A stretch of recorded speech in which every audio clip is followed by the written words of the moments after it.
Shalom Bapak Ibu yang terkasih dalam nama Tuhan Yesus. Sabda Sadik hari ini terambil dari Roma pasal 6 ayat 11 hingga ayat yang ke-14. Demikianlah firman Tuhan. Demikianlah hendaknya kamu memandangnya bahwa kamu telah mati bagi dosa, tetapi kamu hidup bagi Allah dalam Kristus Yesus. Sebab itu hendaklah dosa jangan berkuasa lagi di dalam tubuhmu yang fana, supaya kamu jangan lagi menuruti keinginannya. Dan janganlah kamu menyerahkan anggota-anggota tubuhmu kepada dosa untuk dipakai sebagai senjata kelaliman. Tetapi serahkanlah dirimu kepada Allah sebagai orang-orang yang dahulu mati, tetapi yang sekarang hidup. Dan serahkanlah anggota-anggota tubuhmu kepada Allah untuk menjadi senjata-senjata kebenaran. Sebab kamu tidak akan dikuasai lagi oleh dosa, karena kamu tidak berada di bawah hukum Taurat, tetapi di bawah kasih karunia.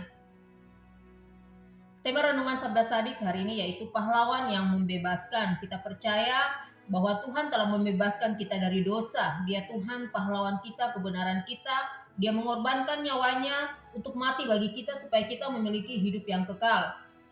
Puji nama Tuhan. Nah, saudara dikasih Tuhan, di ayat-ayat yang sebelumnya, Rasul Paulus membicarakan tentang persekutuan rohani, orang percaya dan Kristus melalui baptisan. Kristus mati bagi kita, dan kita mati bersama Kristus. Ketika ia bangkit, kita dibangkitkan bersama dengan Kristus. Lalu di bagian selanjutnya, di ayat-ayat yang sudah kita baca tadi, Paulus memberikan nasihat bagaimana cara pelaksanaan praktisnya untuk hidup benar-benar bebas dari dosa, untuk benar-benar mengalami kebebasan dari dosa. Kita sudah dibebaskan dari dosa, tetapi bukan berarti dosa itu tidak ada lagi. Dosa itu masih ada dan kita harus terus berjuang melawan dosa selama kita masih hidup di dalam dunia ini. Untuk dapat benar-benar mengalami kebebasan dari dosa, yang pertama, kita harus berpikir terus-menerus tentang karya Kristus. Jadi ayat yang ke-11 tadi dikatakan, demikianlah hendaknya kamu memandangnya. Ya, kata memandangnya di sini berarti berpikir, mempertimbangkan. Ya, dilihat dari bahasa aslinya. Dan ini adalah kata kerja yang menunjukkan harus terus-menerus dilakukan. Jadi Paulus berkata kepada orang percaya, demikianlah hendaknya kamu berpikir terus-menerus.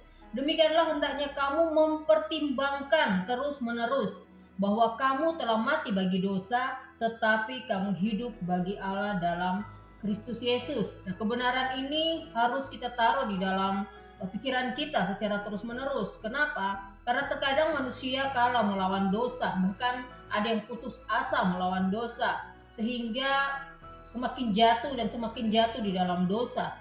Oleh karena itu, penting bagi kita untuk memiliki konsep atau pikiran yang benar tentang karya Kristus, tentang kematian dan kebangkitan Kristus.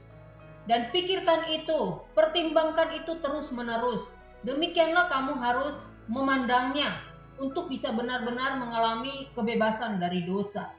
Kemudian yang kedua, untuk dapat benar-benar mengalami kebebasan dari dosa, di ayat yang ke-12 dan ayat yang ke-13a, yaitu tidak memberikan kesempatan kepada dosa lagi.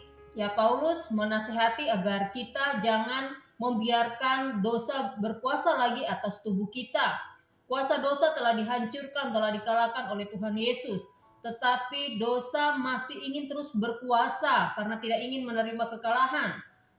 Dan kita harus melawan dosa supaya dosa itu tidak berkuasa lagi atas tubuh kita. Nah, kita adalah penentu apakah dosa itu akan berkuasa atau tidak atas tubuh kita. Kita harus berkata tidak terhadap dosa dan jangan menyerahkan anggota-anggota tubuh kita kepada dosa. Kita tidak boleh menyerahkan anggota-anggota tubuh kita untuk dikendalikan dan dipakai oleh iblis, dibujuk, dikuasai oleh keinginan-keinginan daging kita.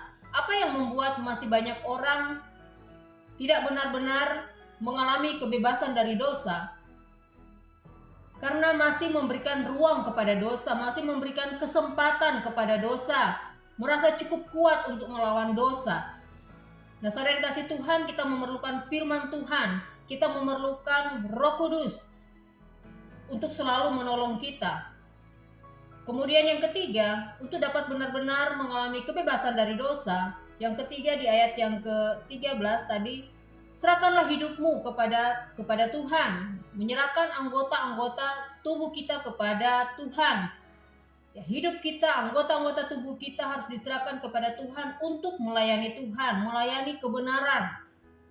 Ketika kita percaya dan menyerahkan hidup kita kepada Tuhan, maka selamanya kita berada di dalam tujuan kekal Tuhan. Selamanya kita berada di dalam rencana kekal Tuhan. Oleh sebab itu mari kita terus memberi diri sepenuhnya, menyerahkan hidup kita sepenuhnya kepada Tuhan untuk melakukan hal-hal yang menyenangkan hati Tuhan. Saudara kasih Tuhan, untuk benar-benar mengalami kebebasan dari dosa, sekali lagi yang pertama pikirkan cara terus-menerus tentang karya Kristus. Kemudian yang kedua, jangan berikan kesempatan lagi kepada dosa. Dengan tidak menyerahkan anggota-anggota tubuh kita kepada dosa. Dan kemudian yang ketiga, serahkanlah hidupmu kepada Tuhan. Ya, dengan menyerahkan anggota-anggota tubuh kita untuk melayani Tuhan, melayani kebenaran. Tuhan sudah membebaskan kita dari dosa, sehingga dosa tidak akan lagi bisa berkuasa atas hidup kita, atas tubuh kita, karena kita hidup berada di bawah kasih karunia-Nya Tuhan. Amin.